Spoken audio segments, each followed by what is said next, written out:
өмір кейде бір тым қатал болып кететін секілді. Бұл әңгіменің кейіпкеріне өмірдің қатыгез болғаны соншама әңгімені жазуға батылым жетпей қаншама уақыт жүрдім. Өмірдің дауылды соққысына мойымай, бақытқа жету жолында қаншама азапқа төзгенін естігенде жүрегім сыздап қоя берді. Біреуді көріп пікір етесің, біреуді көріп шүкір етесің деген сөз осыдан қалса керекті. Бұл бейбақ қыздың тағдырын естіп, өз күніме мың алғыс айтып, көз жасымды бір сығып алдым. Мақсат қазіргі таңда Алматы қаласының тұрғыны. Отбасында 2 ұл болса, кенжесі осы Мақсат. Әке шешесі өз қолдарымен тұрғызған баспанасын тастап кетуге қимай, өз еліне оралудан бас тартты. Ал Мақсат болса, өз еліне қоныс аударуға бел байлады. Мақсат жалғыз өзі, келіншегі Айнұр екеуі өз еліне оралып, Алматы қаласына қоныстанды. Өте еңбекқор, тыным таппайтын бұл жас жұбайлар үй алу үшін аянбай еңбек етті. Сол кезде елбасымыз оралман қандастарымызға квота беретін. Алайда сол арзымас ақшаны қалтаға басып алып, алаяқтардың кесірінен қаншама елін, жерін аңсап оралған жандар үй күйсіз далада қаңғып жүрді. Мақсат пен Айнұр да алданғандардың бірі еді. Тапқан табыстары ішіп жеу, киім-кешек, пәтердің ақысынан артылмайды. Бір емес бірнеше жерде жұмыс істеп, үй алу үшін еш аянбады. Тіпті бір пәтерде тұрса да, бір-бірін көрмейтін кездері де болушы еді. Өйткені Мақсат түнгі аусымда жұмыс істейтін. Алып шақар Алматыда ешбір таныс, туысы жоқ болғандықтан қыдырып барар, көңіл сергітер еш жері жоқ. Екеуі де жұмыстан бас көтер алмайды. Солай күндер өте берді. Бәлкім айтсам өтіріктерсіз, алайда Айнұр бейресми түрде жүктілігінің 9-шы айына дейін тынбай жұмыс істеді. Іші кішкентай болған соң, босанар уақытының жақындағанын ешкім аңғарған жоқ. Соған қарамастан, ешбір қиындықсыз сүп-сүйкімді қызды дүниеге алып келді.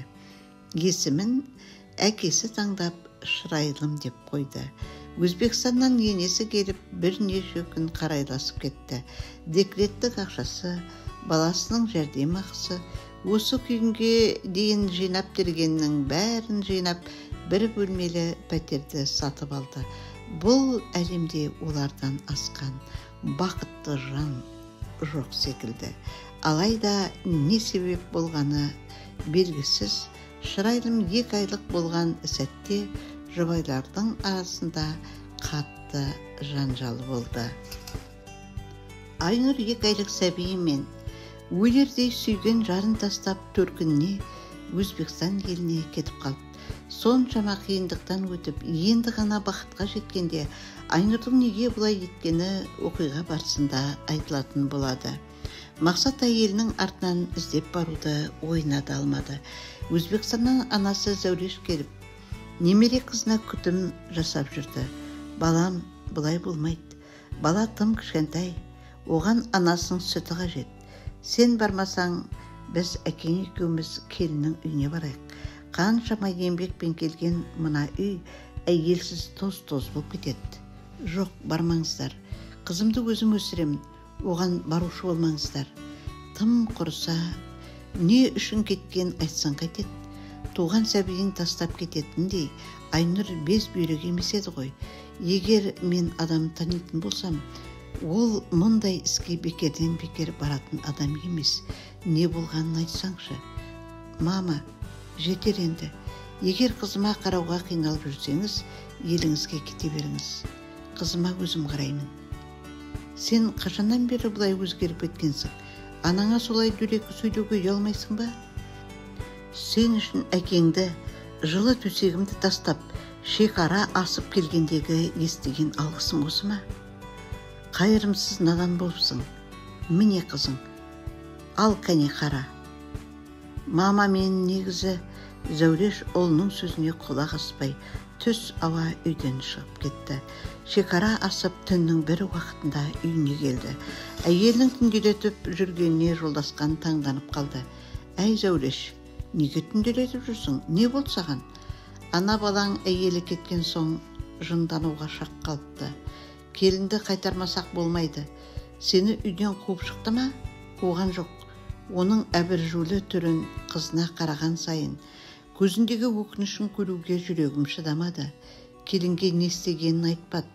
Біз араласпасақ, бұл мәселе шешілмейді. Балаң өзіне деп отыр. Келінмен бірге жасаймын дей ме? Жасамай қайда барады? Таңертең келіннің үйіне барайық. Құдағиының алдынан өтіп, келінді баламен тапсырайық. Келін байғұс сондай тәрбиелі жан. Оның бұл ісінің себебін еш түсіне алар емеспін. Жолдасқан мен Зәуреш келіндерін алып қайтатындарына сенімді болып, құдағиының үйіне барды. Алайда құдалары құшақ жая қарсы ала қоймады. Ұлдарының не бүлдіргенін естігенде ұяттан кірерге тесік таппады. Айнұр өз шешімін өзгертпейтін нық сеніммен айтып ата-енесін шығарып салды. Жолдасқан үйіне жеткенше ашудан жарыла жаздап әрең шыдады. Жеткен бойда әйеліне бас салып ұрса жөнелді. Балаң бізден жыраққа кетіп құтырайын деген екен. Оған берген тәрбиеміз ауаға ұшқаны ма? Оның ісін дұрыс демеймін, алайда ол біздің баламыз. Оның ендігі өмірі не болмақ? Кіп-кішкентай сәби анасыз қалай өмір сүреді? Мен оған ескертім емес пе, кетпе дедім. Ол мені тыңдамай кетті. Ал ендеше өз қолымен жасаған қиындығымен өзі алыссын. Оған бармайсың. Оның атында атама. Иттей болып өз аяғымен қайтып келеді. Ойбай-ай, жарық дүниеге енді ғана келген сәбидің күйі не болмақ? Балаң бұл қызға қарай алады дейсің бе? Бармайсың дедім, бітті. Зәуреш екі оттың арасында қалғандай. Кетейін десе жолдасының ит мінезінен қорқады. Не істерін білмей әбігерге түсті. Әйелінің келмейтіне көзі жетіп тұрса да, үмітсіз шайтан демекші, анасынан бір хабар күтіп, мақсат жол қарап жүрді. Бір шама уақыт өткен соң, үмітін үзіп, қызы үшін ес жиып тіршіліктің қамына кірісті. Мен ешкімнің көмегіне зәру емеспін. Қызымды өзім-ақ өсіріп аламын деп намысын бір қайрап алды. Әйтсе де, жаңа туылған сәбиге қарау еркек адам үшін оңайға соқпасы анық. Екеуінің күн көрісі үшін жұмыс істемесе тағы болмайды.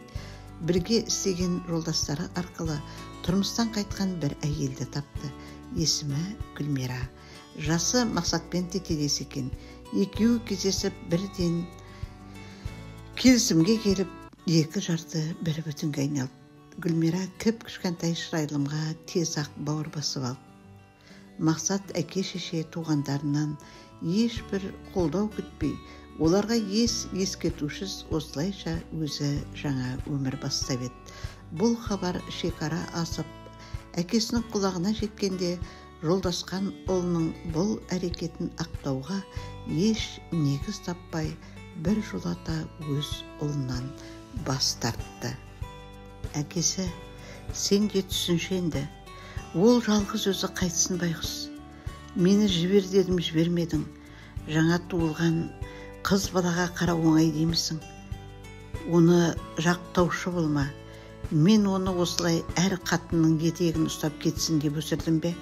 Тым құрса алдыма келіп бір ауыз рұқсат сұраса қайтер еді. Ол тайраңдап жүреді екен, ал біз мұнда оның кесірінен ұяттан жерге кірердей болып жүреді екенбіз ғой. Солай ма? Ақыры бізді керек етпей өз шешім қабылдап, өзімен өзі өмір сүреді екен.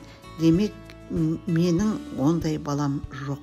Бұдан былай бірде біреуің оның атын атаушы да болмаңдар. Жолдасқан осылай өз шешімін айтты. Оның екі сөйлемейтінін, алған бетінен қайтпайтынын бәрі жақсы біледі. Зәуреш ұлының жолына телміру мен күн өткізіп сары уайымға салынып жүр. Ана жүрегі баласы үшін шыр-пыр болып жанын қоярға жер таппай жүр. Ауылдың бәрі түгел Мақсаттың туған еліне барып, мүлдем басқа адамға айналғанын айтып өсе кетуде. Бұл сөздер Жолдасханның баласына деген ашу ызасын одан сайын қоздыра түсуде. Осылайша әке-шеше мен туған перзенттің жолы екіге айырылды. Гүлмира туған анасы бас тартқан Шырайлым қызға жақсы күтім жасап жүрді. Мақсаттың қызына қарауға шамасы жоқ. Бірнеше жерде жұмыс істеп жүр. Осылай жылдар өте шықты. Шырайлым 3 жастан асты. Тілі тәтті, өте сүйкімді қыз болып өсіп келеді. Өзі тынымсыз, әр нәрсені бір сұрап, Гүлмираға маза бермейді. Екеуі таңнан кешке дейін 4 қабырғаның ішінен шықпайды. Гүлмира асыранды қызын сыртқа алып шығудан үнемі қашқақтап жүреді. Шырайлым тынымсыздығынан 4-5 жасқа жеткенде талай отқа күйіп суға батты. 5 жасқа толса да тілінде кемістік бар. Тым тұйық болып, үнемі 2 қолымен құлағын жауып отыратын әдет шығарды. Ал Мақсаттың ештеңемен шаруасы жоқ. Тек ақша тауып, әйелі мен қызын керек жарағымен қамтамасыз етіп жүргеніне шүкір етіп күн өтуде. Жұмыстан шаршап, сілесі қатып келеді. Әкесін көрген бойда алдынан жүгіре шығып, мойнына асылып, қатты құшақтаған қызына көңіл бөлетін әке жоқ. Керісінше үнемі кеудесінен итеріп жібереді. Міне тағы да бүгін Мақсат кірген бойда Шырайлым алдынан жүгіре шығып мойнына асылды. Қатты құшақтағаны сонша тіпті әкесін тұншықтыра жазады. Қызым, бұның не сенің? Шырайлым, кел қызым, маған келе ғой. Әкең жұмыстан шаршап келді. Кәне маған келші. Сені өзім көтеремін. Әке, Шырайлым, қырсықпа қызым. Гүлмира өгей қызын әкесінен күшпен әрең ажыратып алды. Балалар бөлмесіне апарып, біраз уақыт ойнатып, жуынып шайынып болған күйеуіне ас ауқатын берді. Күндер осылай өте берді. Әке мен қызның арасы тым суық. Гүлмира екеуінің бірге уақыт өткізуіне үнемі кедергі келтіріп, түрлі сылтау іздеп табатынды шығарды. Шырайлым 7 жасқа толып мектепке бара бастады. Үнемі Гүлмира оны ертіп жүретін. Оң мен солын ажыратып, есін білген қыз өзінің туған анасы санап, айтқан екетпей орындап жүрген әйелдің өгей анасы екенін білді. Бірге оқитын сыныптастары мазақ етіп, сен тастандысың, сенің анаң тастап кеткен демегенде тіпті білмей жүре беруші ме еді. Сол күні байғұс қыздың жүрегіне қандай салмақ түскенін кім білсін. Сол күні оны мектептен алып кетуге Гүлмира келген болатын. Бірақ оны мектептен таба алмады. Мұғалім оны әлде қашан кетіп қалғанын айтты. Гүлмира есі шыға жаздап, бүкіл жерден іздей бастады. Құрметті оқырман, арнаға қош келдіңіздер. Бұл әңгіменің жалғасын тыңдағыңыз келсе, арнаға тіркеліп қоңыраушаны басып қойыңыз. Жалғасы келесі бөлімнен тыңдай аласыз.